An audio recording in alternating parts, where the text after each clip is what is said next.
Revolutions and movements have played vital roles in shaping a nation's history, often succeeding in reforming the existing system and promising improvements. From the French Revolution of 18th century, which ended monarchy and strengthened the middle class, the Russian Revolution of 1917, which caused major social changes like elimination of private property, to the Cuban Revolution of 1959, which overthrew dictatorship, it has been proved time and again that revolutions have the power to trigger major changes in a nation's governance. India also has her own history of uprisings and movements in her struggle for independence against various empires. In this context, the movement of Satyagraha, started by Mahatma Gandhi in the year 1907, assumes a significant role in the history of mass movements throughout the world. It is indeed astonishing to find that even after 100 years of its launch, the Satyagraha movement is still alive because the demands that were put forth then still exist.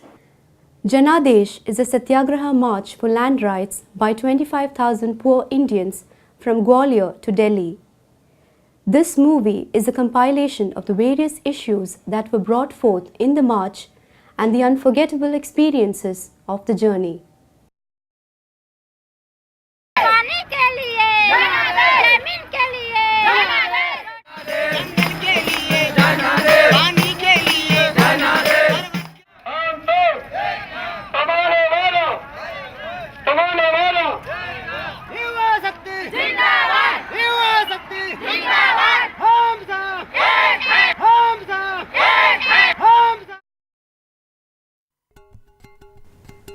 After 60 long years of India gaining her independence, world is going to witness the rebirth of Gandhi. No, Gandhis. The path of truth and non-violence demonstrated by him, which shook the very foundations of the British Empire, is to be followed again. Today, on October 2, 2007, which also marks the centenary year of Gandhi's Satyagraha, around 25,000 people from across 18 states of India have gathered in Gwalior to begin their Satyagraha march called Janadesh to Delhi.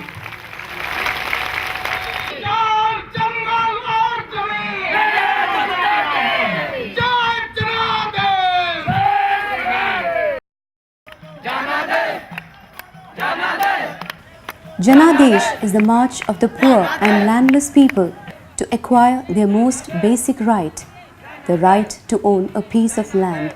These people have been the victims of poverty and exploitation for several years. Janadesh intends to pass a people's verdict on the central government to implement land reforms in their updated form to safeguard the interests of the poor and deprived.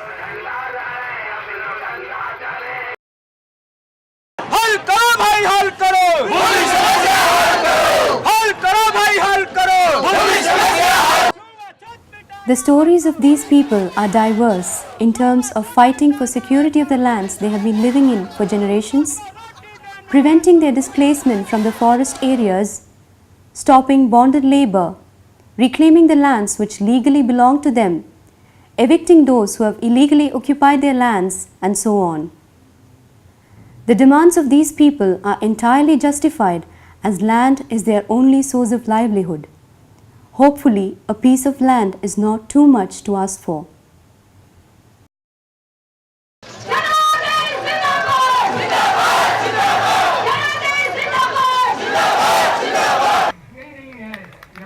The day also marked the integration of the myriad diversities of India.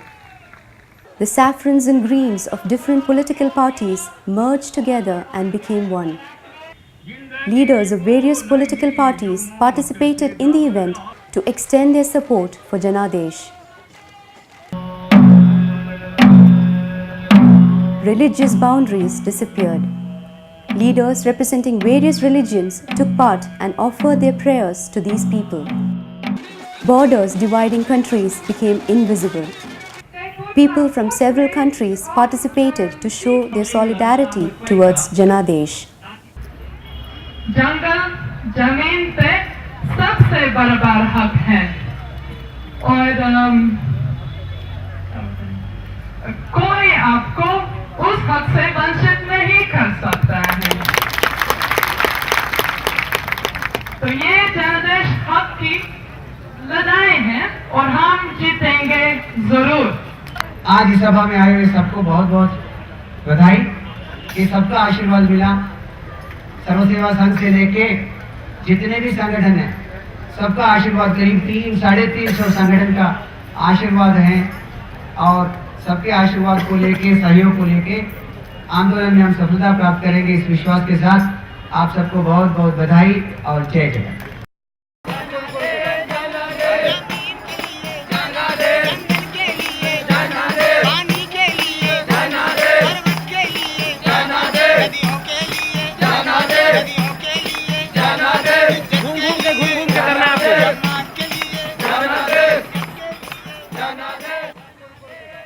They are marching forth with dignity and determination, their immense fortitude guiding them to their destination.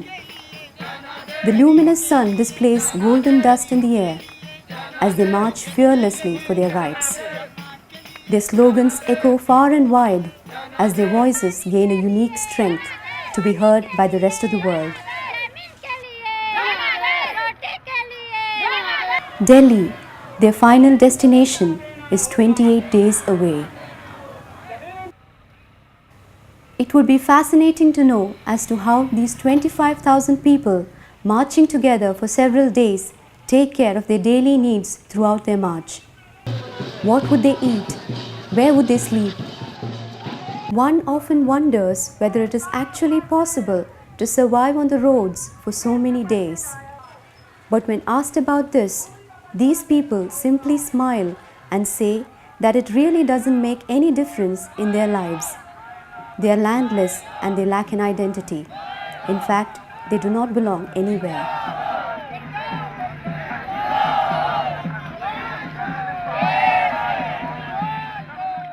अभी हमारे सरकार के यहाँ 1305 आवेदन भर के हम प्रखंड कार्यालय में जमा किए, मगर उसका अभी तक हमारा सरकार जांच नहीं किया और न ही प्रखंड के सीओ। वनवासी जैसे आदिवासी हैं, हमको हमारा अधिकार नहीं मिल रहा है। सरकार जो कुछ मांगने ले लिया, गरीब आदमी ஒரு வாட்டி நிலம் கூட கிடையாது. கரன்சி வந்து நிலம் மாதிரி மீட்டு ஊனமுட்ட மக்கள் கொடுக்கலாம் என்னது हाँ, कुछ तो मन राहत होगा, कुछ तो मिलेगा, कुछ मदद करेगा, इसलिए आए हैं। Now, the question arises whether the government of India would be kind enough to lend an ear to their sufferings and fulfill their demands. Would it be so difficult a task for the government to accept these people as the citizens of India and grant them their basic right, a piece of land?